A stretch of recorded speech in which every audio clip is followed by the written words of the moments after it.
Une fusée de 20 tonnes est revenue sur Terre à une vitesse de 27 000 km/h dans son approche. Personne n'a été blessé, mais la gestion imprudente du retour de la fusée par la Chine suscite des réactions négatives. Les quotas de vaccins sont devenus des outils de performance politique dans certaines villes chinoises. Les communautés de Shanghai exhortent les gens à se faire vacciner, promettant même de l'argent et des coupons en guise de compensation. Mais certains s'interrogent sur leur motivation. Et 3 prédicateurs chrétiens sont détenus en Chine. Leurs arrestations surviennent pendant que Pékin intensifie sa répression à l'encontre des chefs religieux.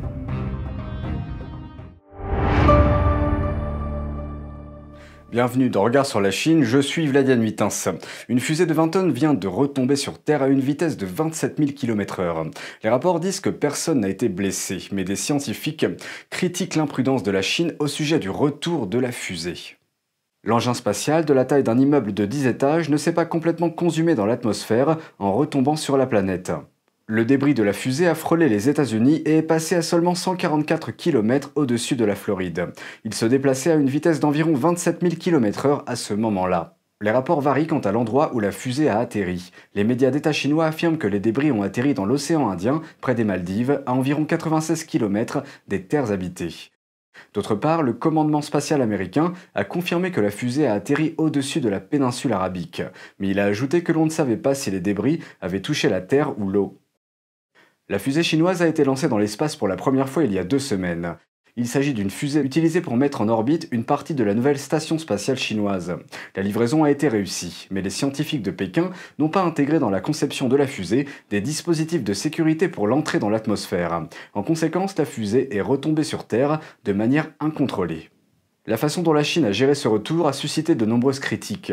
Samedi dernier, la NASA a reproché à la Chine de ne pas avoir ajouté de dispositif de rentrée contrôlée à sa conception, déclarant, je cite, « Il est clair que la Chine ne respecte pas les normes de responsabilité concernant ces débris spatiaux ». Mais il semble que le ministère chinois des Affaires étrangères ne soit pas d'accord avec cette critique. Lundi dernier, sa porte-parole a défendu l'acte de Pékin, affirmant qu'aucun dommage n'a été signalé et accusant les États-Unis et d'autres pays de surmédiatiser la situation. Malgré l'absence de rapports liés à des dommages, l'action de la Chine était risquée. Jonathan McDowell, astrophysicien à Harvard, a déclaré, je cite, « Il semble que la Chine ait gagné son pari, mais c'était quand même imprudent ». Le célèbre astrophysicien Neil deGrasse Tyson est également intervenu. If you're going to send things up into space and you know they're going to come back, you want to have a controlled re-entry, not an uncontrolled re-entry. And it's not that hard to do. And that's not what the Chinese have been doing. La porte-parole du ministère des Affaires étrangères a également accusé les États-Unis d'adopter un double standard. Elle a fait référence à une fusée américaine SpaceX qui est tombée sur Terre il y a 2 mois.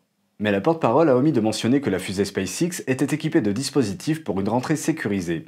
L'atterrissage en catastrophe du vaisseau spatial n'était dû qu'à un dysfonctionnement.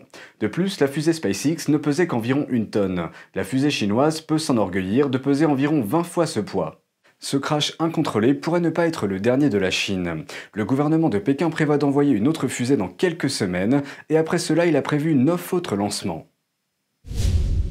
Dans certaines villes chinoises, les quotas de vaccination sont devenus des outils de performance politique.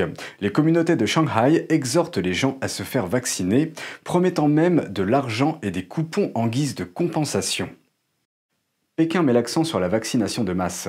La campagne de vaccination devient un indicateur des performances des autorités locales et elles entrent en compétition pour obtenir les meilleurs résultats. Cela a généré un chaos qui semble s'éloigner de la simple dimension sanitaire. Et cela devient encore plus étrange à Shanghai, la ville la plus développée de Chine. Le mois dernier, les réseaux sociaux ont révélé que les communautés résidentielles se disputent les patients pour les vaccins. Même les postes de vaccination d'une même communauté se font concurrence pour avoir le plus de vaccinations possible.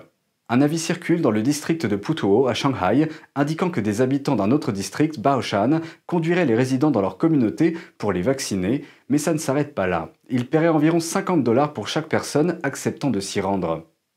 L'avis dit ensuite, si vous constatez ce type de situation, veuillez appeler immédiatement la police.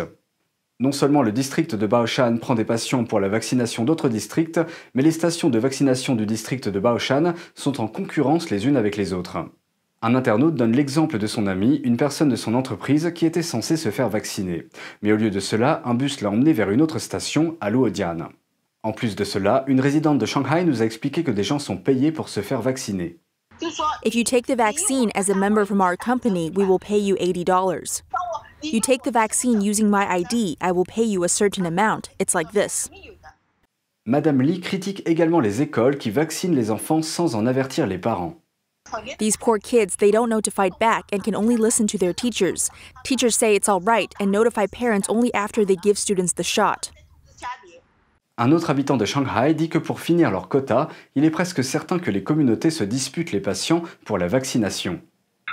They may try all sorts of ways to attract people in order to meet their quota. I heard some give out free eggs and give out all kinds of coupons. La situation est devenue invraisemblable et difficile à suivre. Monsieur Zhang a déclaré à The Epoch Times que le quota de vaccination devenait politique. Il a fait part d'une conversation avec un policier local. The policemen, those insiders, vaccination is a political mission for them. They have to take it. Policemen and public servants, these people are forced to take the vaccine. Mais le chaos fait que les gens doutent de la sécurité des vaccins. Les gens disent que si un régime force les gens à se faire vacciner par tous les moyens, cela peut être le reflet d'un problème de qualité. La répression de Pékin contre la religion ne se calme pas. La police locale a arrêté une prédicatrice chrétienne de l'église de Sion à Pékin la semaine dernière. Son nom est Huang Chunzi. Les rumeurs locales disent qu'elle sera détenue pendant 10 jours, mais l'information n'est pas confirmée. La police n'a pas informé la famille de Huang qu'elle avait été placée en détention. Lorsque sa famille a appelé la police par la suite, les agents ont refusé d'expliquer pourquoi ils l'avaient placée en détention. Le moment de l'arrestation de Huang a également suscité d'autres questions. Elle a été arrêtée alors que l'église de Sion était occupée par un autre problème, le sauvetage d'un autre de ses prédicateurs. La police avait appréhendé le prédicateur Shi Chafu au milieu de la nuit quelques jours auparavant. Ils ont ensuite informé sa femme qu'il serait détenu pendant 10 jours, et ce pour des accusations de ce que les autorités ont appelé rassemblement illégal. L'église de Sion est la plus grande église de maison chrétienne de Pékin. Mais la situation ne se limite pas à Pékin. Dans la province du Guizhou, dans le sud de la Chine, un prédicateur fait l'objet d'une répression depuis mars. Zhang Chunlei est un ancien membre de l'église orthodoxe Renai de Guiyang, mais il est aujourd'hui en détention criminelle pour ce que les autorités appellent des suspicions de fraude. Sa condamnation a été annoncée début mai, après qu'il a enduré près de 50 jours de détention administrative. Son avocat qualifie l'accusation de ridicule, car l'église de Zhang n'accueille aucune activité liée à l'argent. La réglementation actualisée de Pékin concernant les membres du clergé est plus rigide que jamais. Elle stipule expressément que les membres du clergé doivent embrasser la direction du Parti communiste chinois et qu'ils doivent pratiquer les valeurs fondamentales du socialisme ainsi que la sinisation des religions. Un jour seulement après l'entrée en vigueur de la nouvelle réglementation, certains prédicateurs auraient commencé à évoquer à l'Église leurs intentions initiales d'être un cadre du Parti communiste. La réglementation est officiellement entrée en vigueur le 1er mai, de nombreuses communautés religieuses s'y opposent fermement. 7 citoyens chinois sur 10 estiment que la Chine communiste est suffisamment démocratique. Ce chiffre vient d'un sondage réalisé par une organisation basée en Europe. La Fondation de l'Alliance des démocraties a publié la semaine dernière son indice de perception de la démocratie pour 2021. Cet indice est la plus grande étude annuelle au monde sur la façon dont les gens perçoivent la démocratie. L'enquête montre que 71% des Chinois interrogés pensent que la Chine communiste d'aujourd'hui est démocratique. Selon Tang Biao, avocat chinois des droits de l'homme basé aux États-Unis, l'enquête montre le succès du lavage de cerveau du PCC. Des générations de dirigeants du PCC ont déclaré que la démocratie chinoise devait avoir ce qu'ils appellent des caractéristiques chinoises. L'ancien dictateur communiste Mao Tse-tung a été le premier à inventer l'expression « la dictature démocratique du prolétariat ». L'idée est de diviser le peuple chinois en groupes et d'appliquer la démocratie au soi-disant prolétariat tout en appliquant la dictature aux soi-disant ennemis de classe.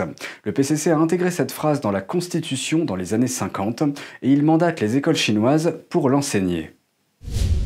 NTD TV vous propose chaque jour 1 heure de programme en français à la télévision, accessible gratuitement sur Orange 548, Free 799, Bouygues 802 et SFR 921.